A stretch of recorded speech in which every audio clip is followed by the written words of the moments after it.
lineup of the People's Democratic Party's presidential candidate, Atiku Abubakar, yesterday rejected moves by the ruling All Progressives Congress to extend the 2023 general elections by 4 weeks. The Independent National Electoral Commission, INEC, in its timetable, had announced that the presidential and National Assembly elections will hold on Saturday, February 25, 2023, followed by the governorship and state assembly elections on Saturday, March 11, 2023. Already, El-Rufai and two other APC governors, Yahaya Bello from Kogi and Bello Matawale from Zamfara, have dragged the federal government before the Supreme Court over the Naira redesign policy of the Central Bank of Nigeria, seeking a declaration that the demonetization policy of the Federation being currently carried out by the CBN under the directive of President Muhammadu Buhari is not in compliance with the extant provisions of the Constitution. Dr. Daniel Bwala, while reacting to the alleged plan by APC to go to court and seek for extension of the Naira policy as well as seek the postponement of the election by 4 weeks, said APC is panicked by a condition of fear of voter backlash he calls anthrophobia. Joining us now on the show is Daniel Bwala, spokesperson for Atiku Okowa Presidential Campaign Council. Good morning and welcome to the morning show. Good morning, Daniel Bwala. The last time you were on this program, you accused the APC of suffering from pantophobia. You seem to have even gone a step further in this your medical diagnosis as a politician. Now you are accusing the APC of anthrophobia. So please, can you explain what you mean by all of this to us? Good morning, Dr. Abati, Mr. Rufai, and my dear sister. Good morning. Good to see you. The last time I was here, like you rightly pointed out, I said they were suffering from pantophobia, which is a condition that is triggered by anxiety of the fear of failure. But since then, their condition has deteriorated very hard. And now it has transmigrated, or it has moved to a point where we call anthromophobia, which is a rare condition of anxiety that is triggered by the fear of people or society. In other words, the fear of voter backlash. And that imminent defeat that is facing them and the fear of what the voters will do, because you see, the sufferings of the Nigerian people from the length and breadth of this country did not start with the CBN policy. For the past 8 years, Nigerians have endured death, kidnappings. I recall 2 years ago, there was an analysis that 2.1 billion naira was spent, extorted by the bandits on Nigerians between Kaduna and Abuja. I recall also the cases of death in different communities in Nigeria. You have seen the gradual increase of inflation, lack of food. You see the corruption in the system to a point where lizards swallow money, birds swallowed money, insects swallowed money. There is virtually nothing the Nigerian people have not seen in the last 7 years. Even if you come down to the issue of fuel problem, for example, this isn't the first time Nigerians are facing that. But what is actually happening now is the climax of bad governance, climax of the bad policies of the All Progressives government-led, All Progressives Congress-led government, which is the reason why they are afraid, because we are right at the door of election, and the fear that this is going to tell on them is the reason they are doing what they are doing. First, they started by the call for extension. They put pressure on the president. The president resisted that. We communicated. And now that it has been shifted, President said, give me 10 days to reflect on it. They wanted to go to court. There is a court order that says president is restrained from extending it. Now, given the time, they know that it will become impracticable for them to achieve what they went to court to do. So they came up with the second one, which is what is practically happening. All of this protest and crisis you're seeing are aggravated in APC-led state. And the catch is that if they foment this crisis in those states, they will pressure the security forces to write an opinion to the president that given the situation and circumstances, there is the need for the president to extend the election this time around by 4 weeks, so that they would have been out of the 10-day window. That case would have been heard, and they would have used the opportunity to go and fetch for a black market order, extending stopping the Naira policy. You see, if you have even listened to the video of El-Rufai, and the video is all over social media.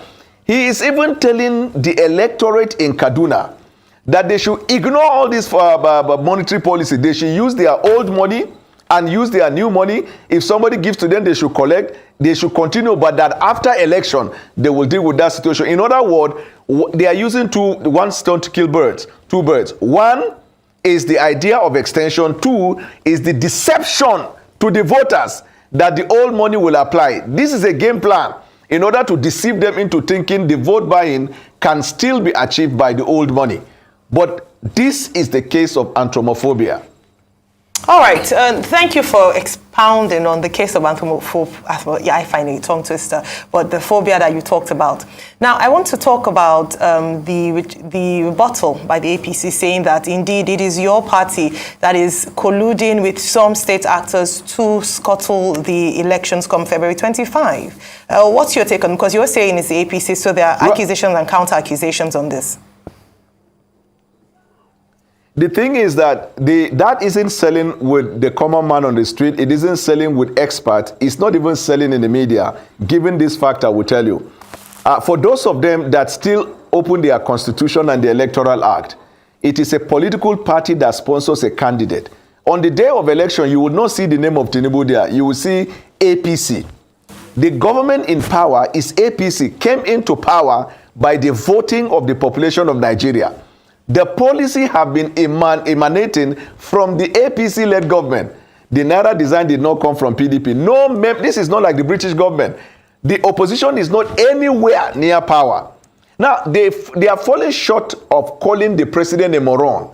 That's why they have used every adjective under the heavens to insult him. One, they touch his head, his shoulder, his knee, and the toe. Head, shoulder, knee, and toe. They say it's not the president that is the problem. It is somebody around the villa manipulating him. Somebody said, no, it is somebody in Central Bank manipulating him. Another one said, no, it is one behind his house manipulating him. All they are trying to say is that the president is like an effigy. He doesn't have a thinking. He doesn't have rationality. In fact, he doesn't even have access to security and intelligent briefing. But the policies emanated and the policies are dished out from the APC-led government. How does that connect to PDP?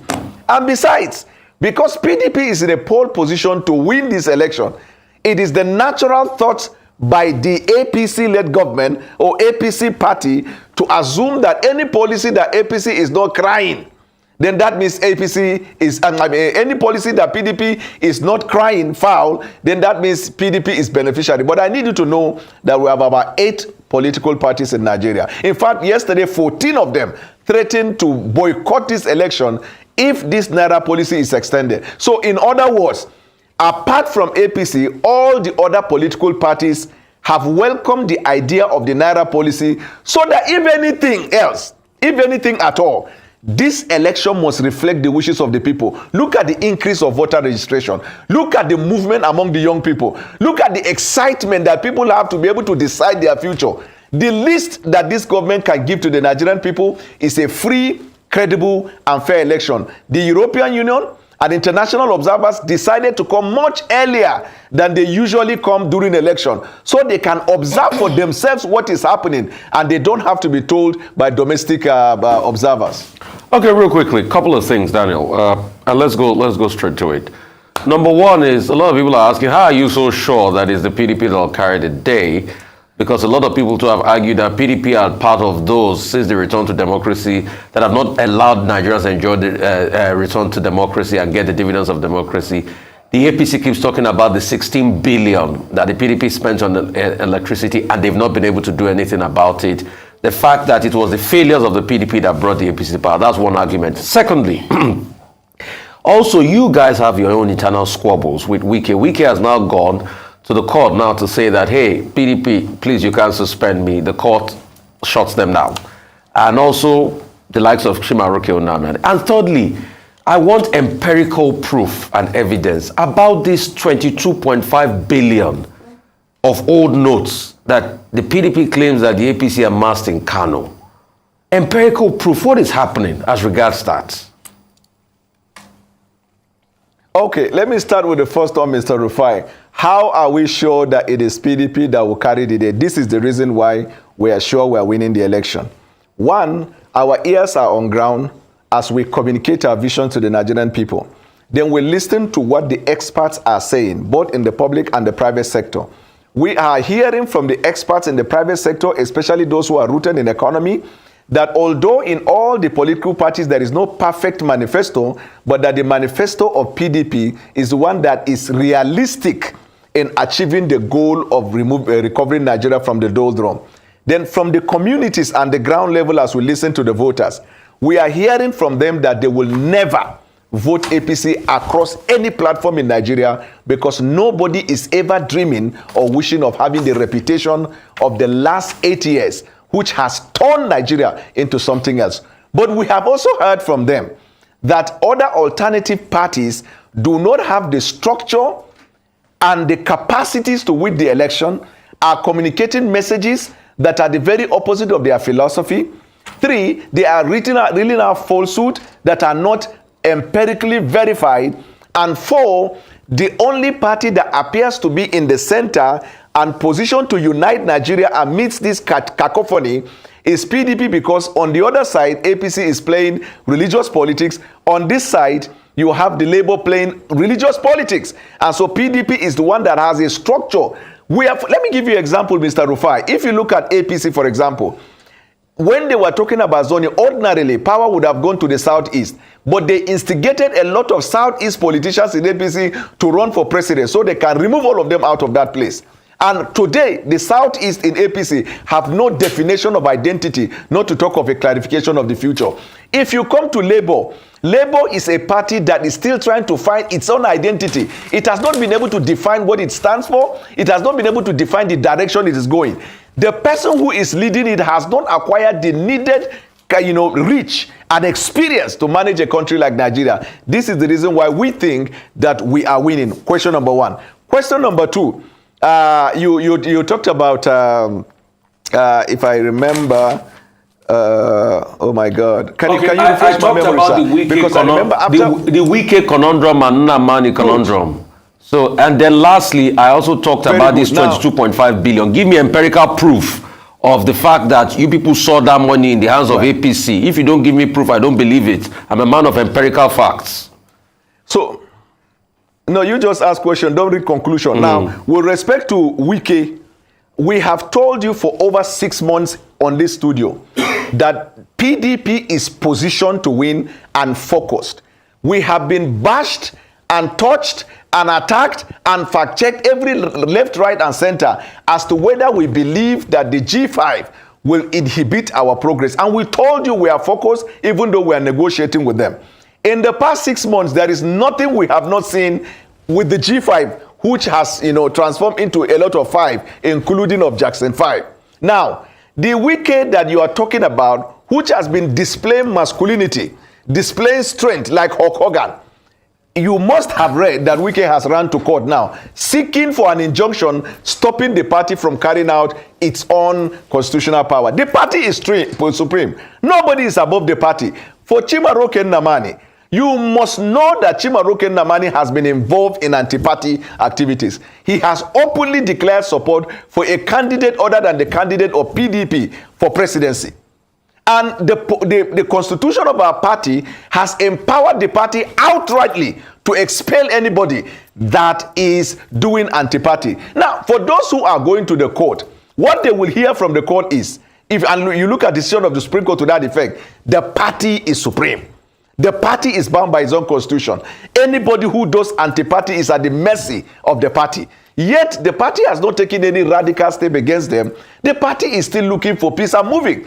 And now, who is ashamed? The people they have given indication that we're going to support, they are in a logjam. Wike has led people to believe that he will support Labour Party candidate. But we know he will not support Labour Party candidate because he was the reason Labour Party candidate left PDP in the first place.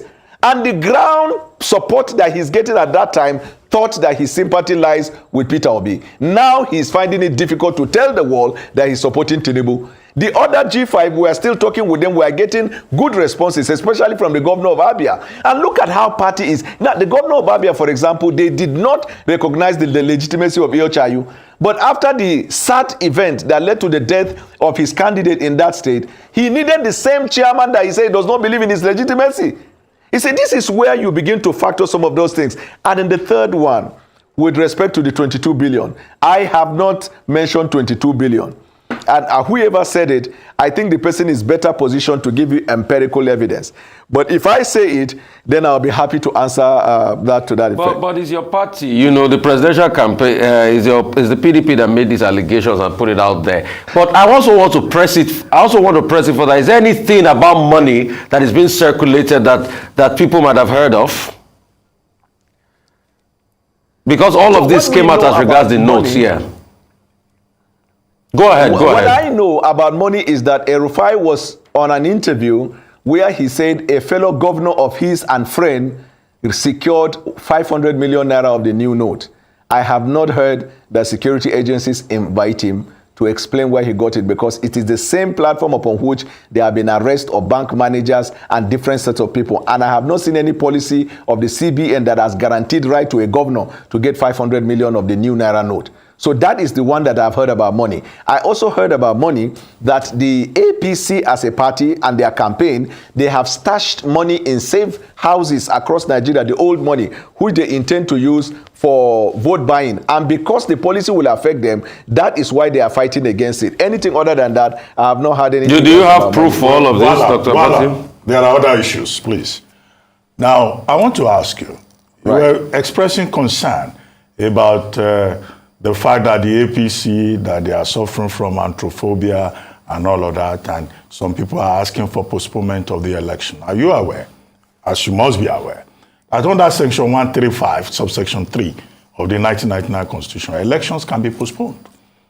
Once the president thinks that, well, this election is not possible, then he can go to the National Assembly, which by a simple resolution can extend the election, but for not more than a period of 6 months. That's one. What do you think about that? What you say? Wait, let me finish. Let me finish. Yes, it's constitutional. Let me finish. Okay, all right. Okay. I referenced what you said earlier. Now, secondly, the governor of Kano State, Governor Ganduje, says that 4 unknown political parties, by this I guess is referring to the Action Alliance, the APP, the APM, and the NRM, the National Rescue Movement, the parties that went to court to get an injunction stopping the president from further, or the CBN from further extending the deadline for the return of old notes. So the governor says that the issue here is that those 4 political parties are colluding with the People's Democratic Party. Is there a case of collusion as alleged? And there are certain political parties in Nigeria that are unknown. And is the PDP even planning to join the case to further support those 4 political parties? Okay, so the first question, yes, sir. The first question is, it is constitutional that the president has the powers to postpone election upon conferring with the National Assembly. But just like in court, the exercise of discretion is measured by what is attainable. They say you must exercise that discretion judiciously and judicially. The condition for which the president can request for extension of postponement of the election are outlined. One of which is if the situation on ground warrants that the election cannot be conducted in the given circumstance, which is the reason why I made the case that APC is trying to foment crisis in their APC-led state to give the impression that a number of states in Nigeria, there is already a crisis that is suggesting that the election should be postponed so they can take their time and quell those crises. But let me tell you what the president himself said in the past, so you can have an idea of his disposition and character, and then he will be judged against his own character. In 2015, when the election were to be postponed, the president was interviewed by a foreign journalist, and the president recounted that in Syria, in Afghanistan and one other country, war was taking place and yet election was conducted. In 2019, there was a security report to the president that there are crises in pockets of places in the country, and unless the elections are extended, people might use this period to snatch ballot box. The president said that he has tried his best. Nigerians are free to choose whoever they want, and anybody who takes a ballot box, that's the last time he will act in this world. In other words, they will kill him. The president has maintained a position that threat from unknown actors and conspirators in the country cannot determine the freedom of democracy that we are practicing. And so the president should know, in my view, that any state that try to foment artificial crisis so they can force the postponement of this election, the president, again by law, has the power to declare state of emergency in those states, and we will go ahead and conduct election. Because the Electoral Act and even the conduct of INEC said that if there is election in a particular polling unit and the beavers is not working, will you cancel all the elections in Nigeria? No, that one will stop and continue the next day. But other parts of Nigeria election will go on. Unless as a country we stand on our feet to say that this democracy has come to remain, these unknown forces and known forces in collaboration with unknown forces will determine the direction of our election. So I call upon the president not to be cowed by any call for the postponement of the election. These people want to destroy his legacy. Wherever they are coming from, elections are to be conducted as and when due. The situation on ground has suggested. Let them not put pressure on the chairman of INEC. We're hearing that law enforcement, they are putting pressure on him to tell the president that INEC is not prepared. We know INEC said they are prepared. We know Central Bank said they are prepared. We know the security forces have said they are prepared. Nothing at all should deter us from that. The second point, Dr. Bati, you raise is about the four political parties that got an injunction. Are they with the PDP? Would the PDP also join the case? Now, the political parties that have gone to court, if you know, since 1999 till today, political parties have always been going to court. These political parties that have gone to court, they are smaller parties. They probably do not have the base to raise the funds to execute the election. And they believe that their best chances will better be served if the election is free and fair and devoid of vote buying. Because it is when vote buying comes into play that smaller political parties are disenfranchised or voted out unjustly. And so they go into those courts, they didn't need the PDP's consent. And if PDP wants to go to court, PDP can go to court. As is presently constituted, everybody knows that PDP is just waiting for the D-Day. We have communicated enough our manifesto and intention to the Nigerian people. Nigerian people are tired of APC, and the other alternatives cannot match PDP. So anything that happens, even if mosquito bite them in their houses now, I'm telling you, APC will say PDP send them. If they open their door and they see the wind blowing, they will say it is PDP that sent it to them. Because anthropophobia means is a condition that is triggered by the fear of the masses backlash because of poor and bad governance in the country. Well, this idea of Baba Sokwe politics, let me tell you this about Baba Sokwe. The idea that one person somewhere has demonstrated that in his state, where everything else is done in that state as his wishes. Baba Sokwe, Baba. So they now want to make it Nigeria Sokwe. Somebody in APC will say, this is how I want it. You saw in their rally now, he said, we install them there, we will take them out, we will get it there. And so the money is not everything. There is a time people come to a point where they look at your money and they don't give a damn about your money because it's all about their lives and their freedom. Well, thank you very much, Daniel Bwala. I see you are working very hard on your Yoruba. The other day, I saw you in a video saying Kokoro Chunje for. That's fine. Kokoro Chunje for Inwe for Luwa. That is what is happening to them right now. The insect that is killing the plant is in the plant. Okay, thank you, Daniel Bwala.